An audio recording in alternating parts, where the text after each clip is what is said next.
I've written this book, A Nation of Wimps, The High Cost of Invasive Parenting. And it looks at the whole new culture of parenting, to which I became sensitized in about 2002 when I began reporting on why so many college kids were breaking down psychologically. And this was a new phenomenon. My kids had gone through college not long before, and this was not part of their experience. I don't even think they knew where the campus counseling center was. So here it was, 2002, and phenomenal numbers of kids breaking down psychologically with anxiety disorders, depressive disorders, cutting, eating disorders. And I wondered, why is this happening? And I spoke to 400 people on the front lines of campus counseling centers all over the country, and they all told me the same thing, that these kids were coming to school completely lacking in a variety of coping skills. Why?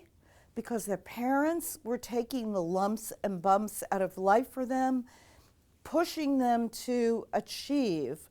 And the reason they were doing this is because parents were now filled with enormous anxiety. They understood that the tools of the culture had changed. They were now working with computers, which they had not been born to do, understood that the tools of the culture had changed and that there was now a whole new globalized economy, and parents are terrified that my child will be left behind. Not your kid, not the neighbor's kid, but my kid will somehow be left behind in this global economy.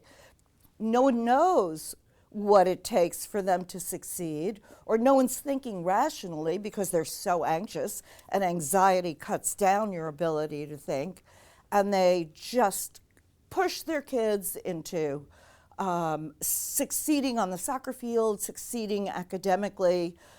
They don't care whether their kids cheat in order to get grades, and this is one of the big phenomena in school today.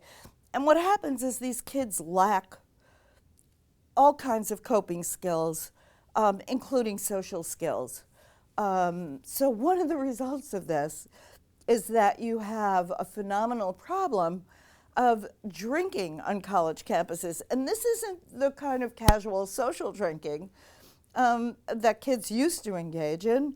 You now have the phenomenon of pregaming, where before you even go out for the evening, you're alone in your dorm room and you're swigging vodka because you don't have the social skills to engage with other people. So you need this alcohol as a lubricant, and also to take you fairly far along the road to getting drunk.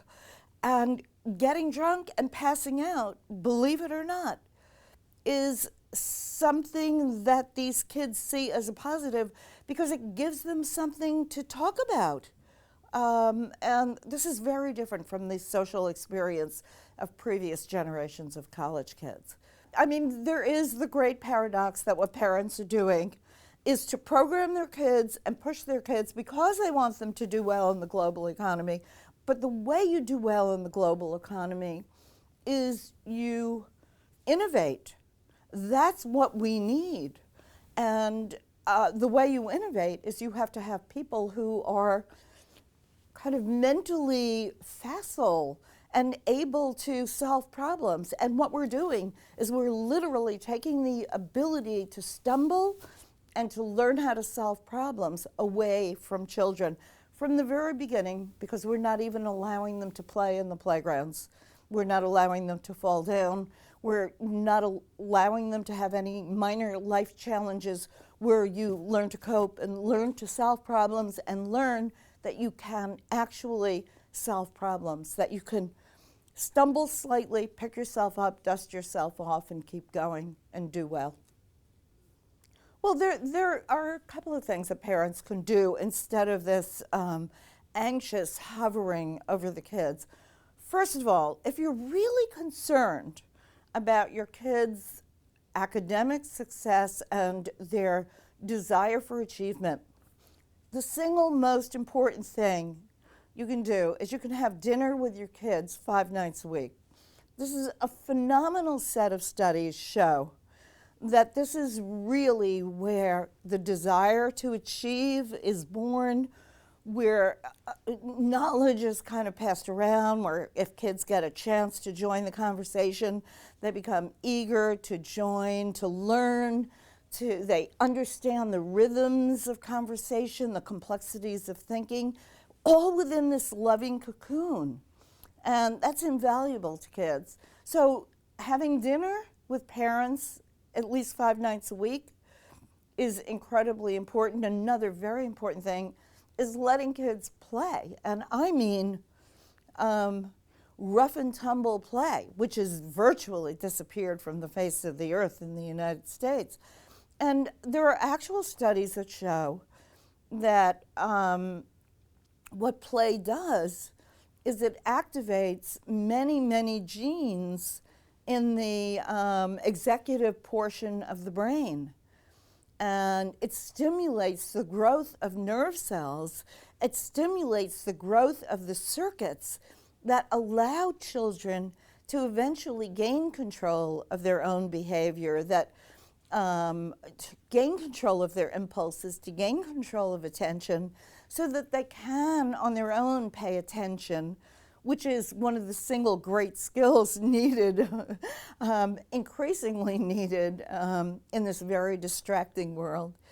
And it's ironic that play, which to parents looks like a waste of time because it's not goal-directed, is the very activity that creates the brain machinery for kids to be goal-directed. So those are two of the most important things that parents can do.